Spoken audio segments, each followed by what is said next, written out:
Ladies and gentlemen, this is Scott Pollack, Chief Editor of the Critical Post Chicago, reporting. Welcome to another edition of the Goldwater Report.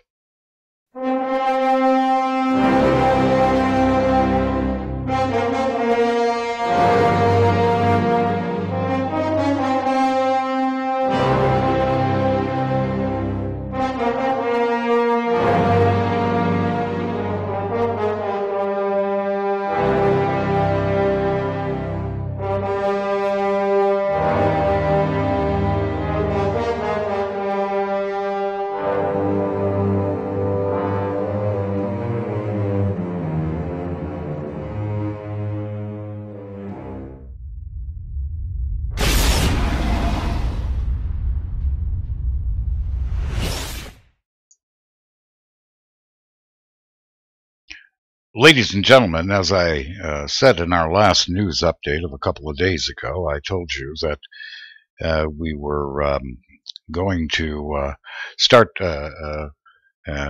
ramping up our platform, and this is part of that effort. We're waiting for some more graphics to come in, so we're still using the Goldwater Report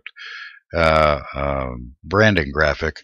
However, actually, this is a news broadcast more than it is an opinion broadcast. So until those graphics come in, we're going to be using that. In the meantime, I want to remind everybody that watches the Critical Post Chicago news reports that we are under the environment caused by H.R. 5736, the Smith-Mundt Modernization Act, which legalizes propaganda by the United States government upon the good people of America.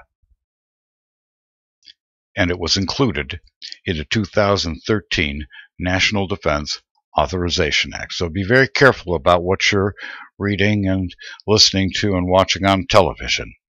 Likely as not, it's propaganda serving a political purpose, somebody's political agenda. In the news this week, ladies and gentlemen,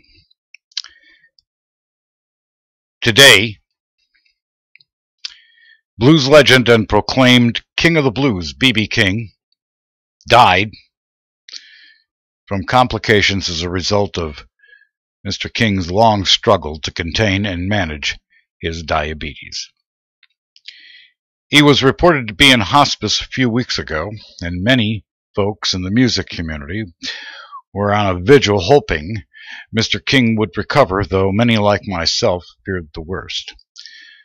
Mr. King's music career spanned over 6 decades, and he was an inspiration to 3 generations of guitarists, and his influence can be heard in the playing of many of the world's most heralded blues and rock guitar players. His lawyer made the announcement earlier today from Las Vegas, where Mr. King had been in hospice. We here at the Critical Post Chicago want to wish his family and friends our most heartfelt condolences for their loss, and our prayers are with them. B.B. King, King of the Blues, passed away at the age of 89. In other news this week, as everyone knows who is paying attention, globalization and the rebalancing of the world's labor force has been in effect for the last 20 or so years after President William Jefferson Clinton had given favored nation status to China during the second term of his time in office. However, in recent years, the rigors of this move by some of the world's largest manufacturing is being felt, and the signs of what could be termed a failed business model is starting to take its toll. China's once vaunted meteoric rise to the second largest economy of the world, and that challenging America as the leader in GDP, has been slowing down causing the valuations of currencies, such as the Australian dollar, to devalue, although this week the Australian dollar has seen a little bit of a reprise from its decline due to the U.S. dollar index easing a little bit off of its highs. However, there's more to this. In late 2013, Cisco chief executive used a phrase while telling analysts that sales in emerging markets were spiraling downward, forcing the network equipment giant manufacturing company to cut its 3 to 5 year revenue growth target. And he said, quote, "We're the canary in the coal mine." It was meant to be a candid assessment of the instability in global markets. But rather than being the harbinger of danger, Cisco was just the latest victim of globalization, the tantalizing but perilous business principle that has quietly counted among its casualties some of the world's largest companies. Indeed, although multinational executives avoid talking about it publicly, profits in global markets are underwhelming, and doing business internationally is full of unanticipated risks. Indeed, although multinational executives avoid talking about it, Western corporations, hoping to find new, fast growth revenue channels and inexpensive manufacturing opportunities to augment mature, developed economies at home, move to set up shop in far-flung regions like China, Brazil, Russia, and India, where the greatest GDP gains were anticipated, as well as in so-called second-tier emerging nations such as Thailand, Malaysia, the Philippines, and Nigeria. Yet despite all this activity and enthusiasm, hardly any of the promised returns from globalization have materialized. And what was until recently a taboo topic inside multinationals, to wit, should we reconsider, even rein in our global strategy, many have asked, and has become an urgent, if still hushed, discussion. We have believed for some time that a large global footprint is critical to our success and to the success of any company in the auto industry, said an international executive at a top 6 multinational auto company. But given recent events, he said, we can't help but wonder if we should be a little bit more hesitant, less eager, and more discerning about we invest our efforts. In fact, General Motors President Dan Ammann told Detroit investors in a conference in January that the Chinese auto market is maturing too rapidly. Its rate of growth, he said, will decrease year to year. This is a surprisingly tepid forecast for an executive whose company has, in essence, gone all in on globalization, and particularly in China. GM has invested upward of $20 billion on joint manufacturing ventures there and is #1 in auto sales in the country. However, in 2014, GM made $2.1 billion in China, about a quarter of its earnings in North America, where it sold 130,000 fewer vehicles.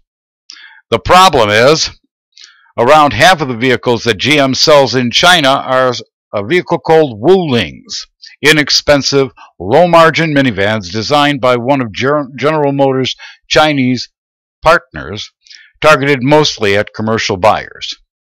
Indeed, Chinese customers bought 1.6 million Wulings and only 79,000 high-profit Cadillacs in 2014. The shortcomings of globalization manifest in any number of ways. For one thing, international trading partners point to an increase in protectionist attitudes rather than a golden age of open borders. Between 1986 and 2005, global trade volume increased at a rate of about 2 to 3 times that of GDP growth. But the ratio since then has fallen dramatically, except for 1 year, and is now close to only 1, according to research by a UBS strategist. Moreover, the recovery in world trade volume is much slower in the post-recession period than prior ones. Part of the problem is that the G20 countries, the biggest economies and trading partners in the world, added more than 1,200 restrictive export and import measures since 2008, 12% more in just the past year, despite a so-called standstill agreement. In the first quarter of 2015, for example, IBM fell 3% in the BRIC, the Brazil, Russia, India, and China countries. Caterpillar, which is a bellwether for global construction and agricultural activity, reported first quarter revenue shortfalls of 13% in Asia and 18% in Latin America. Meanwhile, Unilever announced a 2.4% revenue decline in 2014, chiefly driven by a steep drop in consumer activity in emerging nations, which are responsible for 60% of its sales. Those vast new consumer markets in globalized nations have not emerged either.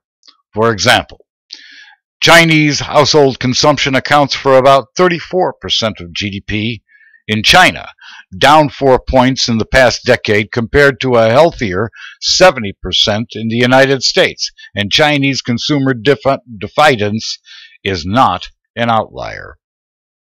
Growth in consumer spending in 2014 hit multi-year lows in many countries, said Unilever CEO Paul Pullman, analyzing his company results. In South Africa, it's half to less than 2%, and in Brazil, it had fallen to just 1%.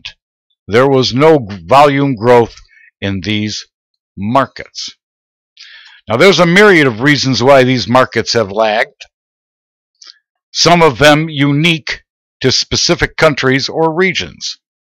For instance, China's one-child policy has produced a generation of young adults who are the sole support of aging family members, and in parts of Southeast Asia and Africa, the infrastructure in rural areas, where much of the population lives, is too primitive to support extensive retail activities. But equally problematic is that the growth of the middle class in China and most often developing economies has been slow, and these newly minted consumers face volatile, often expensive prices for housing, food, and other staples. The biggest contribution to Chinese growth for many years has been government investments, about 50% of its GDP, off the charts compared to any country in the world ever.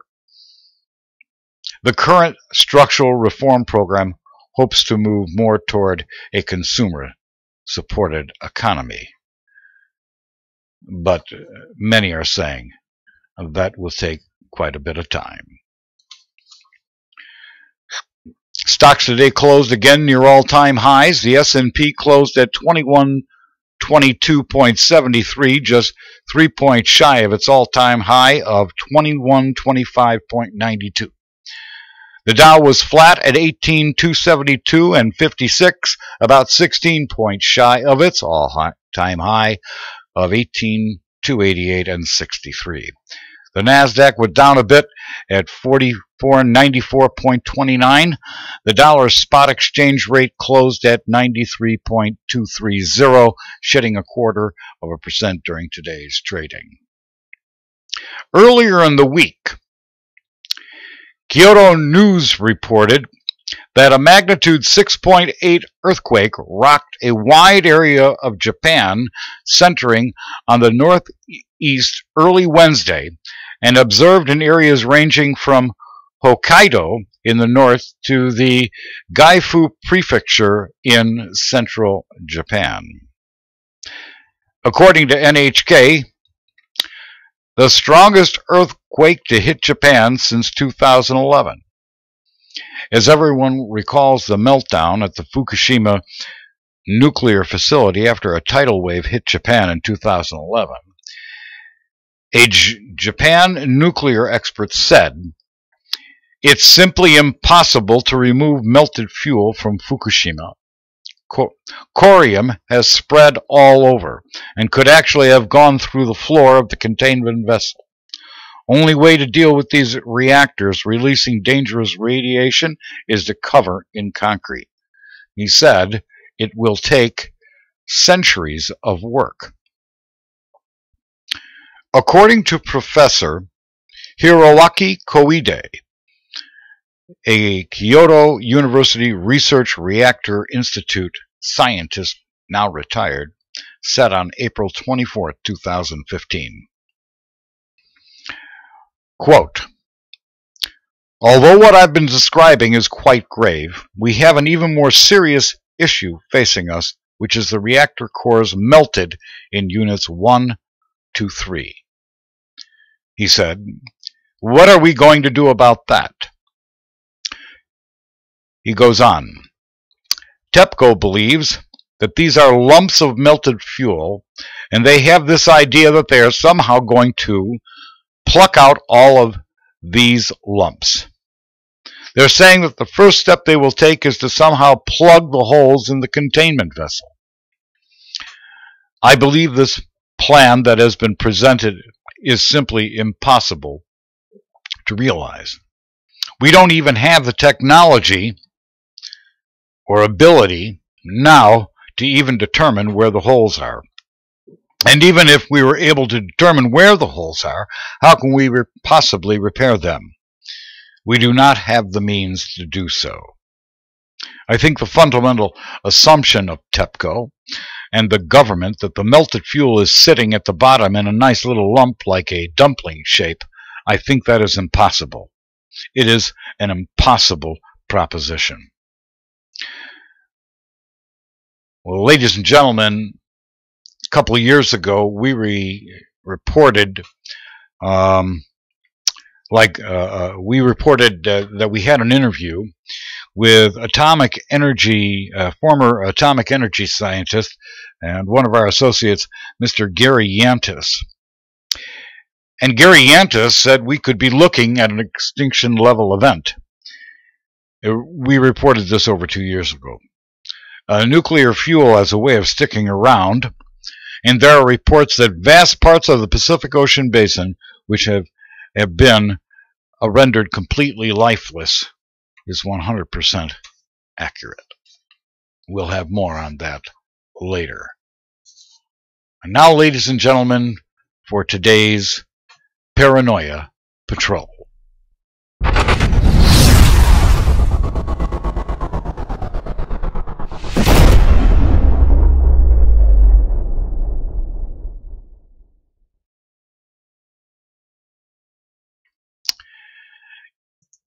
You know, ladies and gentlemen, in recent past broadcasts, I've talked about these terms that people in the patriot nutjob community, along with the freedom movement, the liberty movement, and the ascension movement, the cabal, Zionist, all this mumbo jumbo, is a bunch of ignorance. Well, ladies and gentlemen, I was sitting and watching television last night, and I gotta tell you,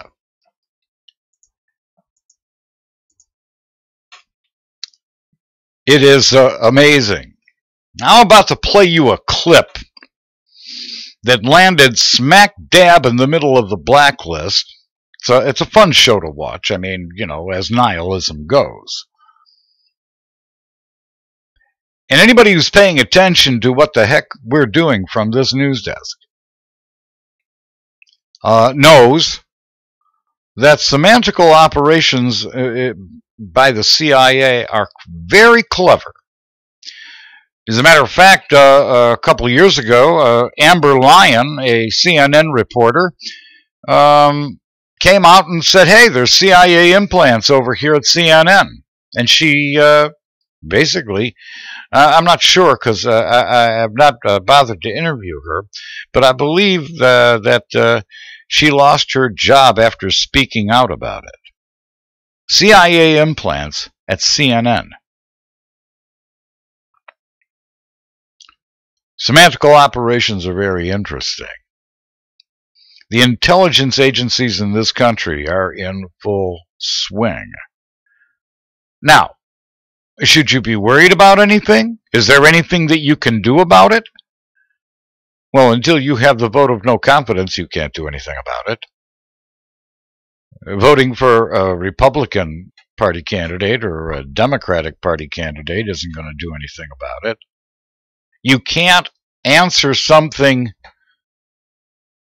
political in this manner. But anyways, I'm getting off my point. The cabal, huh? Well, anybody who uses this language is using ignorant terminology.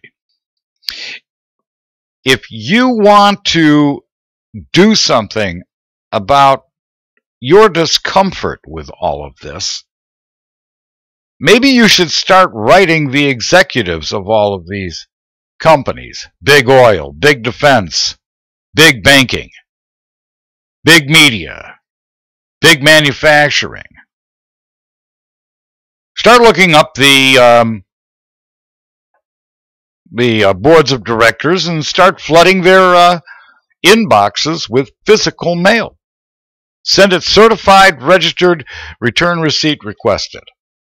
And start telling them that you're paying attention to what the heck they're doing, even though their globalization model is failing. But last night, and to get to the point of this whole thing, last night on the Blacklist, it was very clever because they just fictionalized themselves. Listen to this. This happened right in the middle of they've been using this word cabal. They've adopted this word cabal during this season of the Blacklist. And God knows there's got to be implants in Hollywood. You ready? Watch this.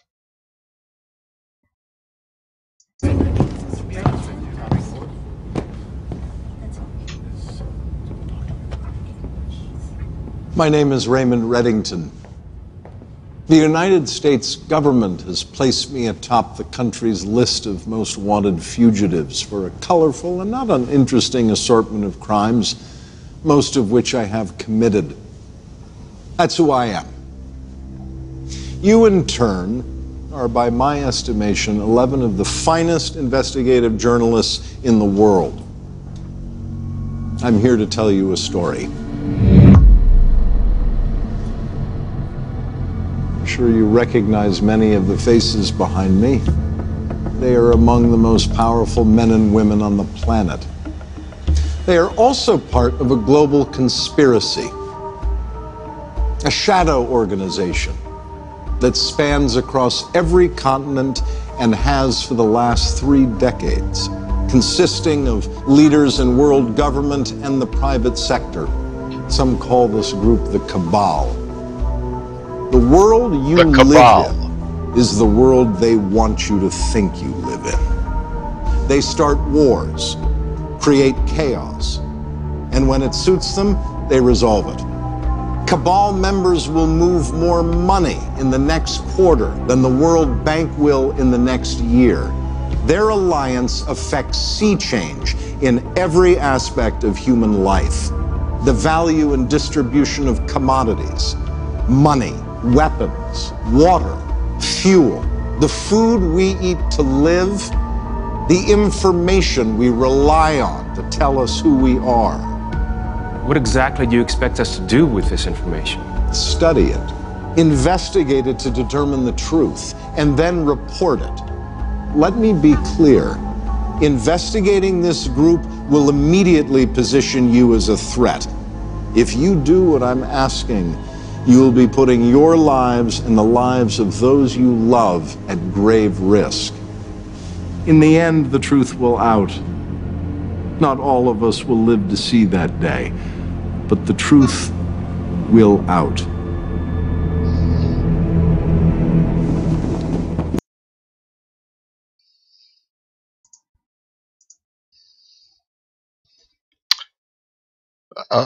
Sound familiar?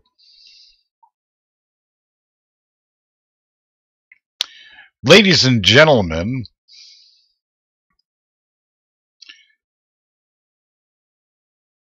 the conversation that's coming forward from this community of people feeling a little bit squeezed by their monetary circumstances as a result of globalization, especially in this country. I mean, let's not forget that about 90 plus million people since manufacturing left the United States of America and went to China, India, Mexico, NAFTA, now CAFTA, all of this garbage that the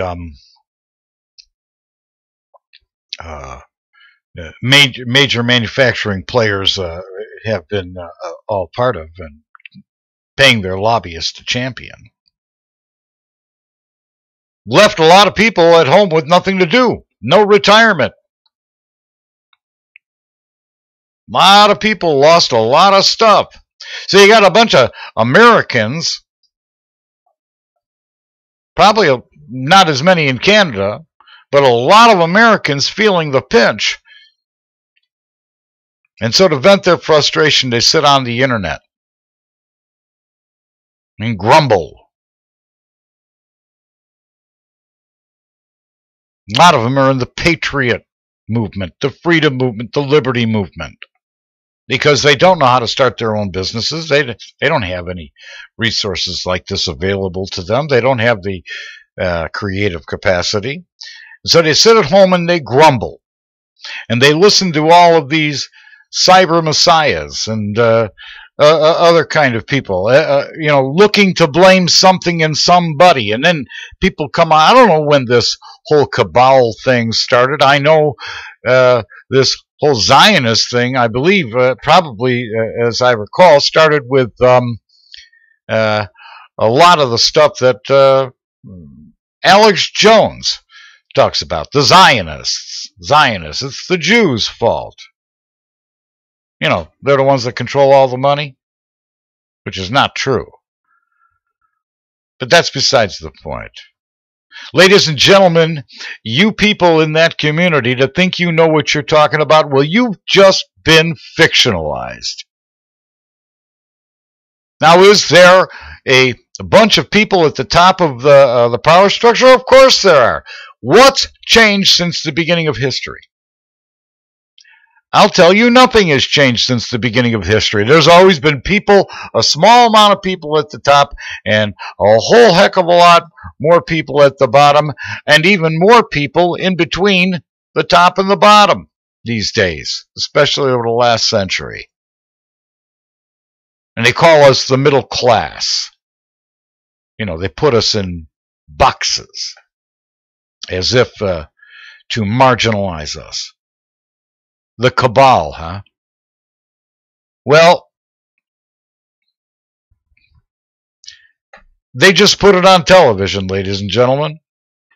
They've just fictionalized your conversation. Now, there are some people that would say, Oh, they have ways of telling us about things before they do it. Because that's their moral code. Some people have said that that's the way the quote-unquote Illuminati act. They say that if they feel that some people have said that they feel that as long as they put it out there somehow so everybody can see it, it's okay for them to do whatever it is that they want. At least that's some conspiracy theorists. Exclamation. Ladies and gentlemen, you want to do something about your discomfiture? Well, look up the board members of these major corporations like Boeing, Martin Marietta, Bechtel, Rand Corporation, Kellogg Brown and Root, Lockheed Martin, McDonnell Douglas, General Dynamics, State Street Corporation, J.P. Morgan Chase, Citigroup. These American-founded multinationals. Look up at the board of directors and start sending them certified letters and telling them you don't like the way they're spending their money in this country. You want to do something? Talk to them. Don't talk to the politicians. The politicians are a bunch of government contractors that work for them. Haven't you figured that out yet, many of you? They're all on the take. That's who they work for. They don't work for you. Those are the people that pay most of the taxes in this country, not you.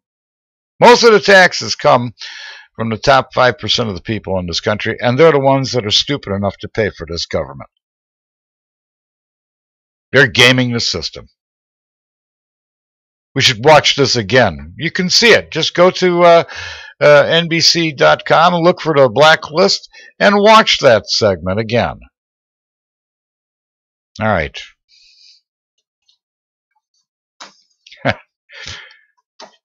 That's enough of the Paranoia Patrol. And we'll be back with more. Again, thanks for indulging us here at the Critical Post Chicago. We'll have quite a bit more as we ramp this platform up.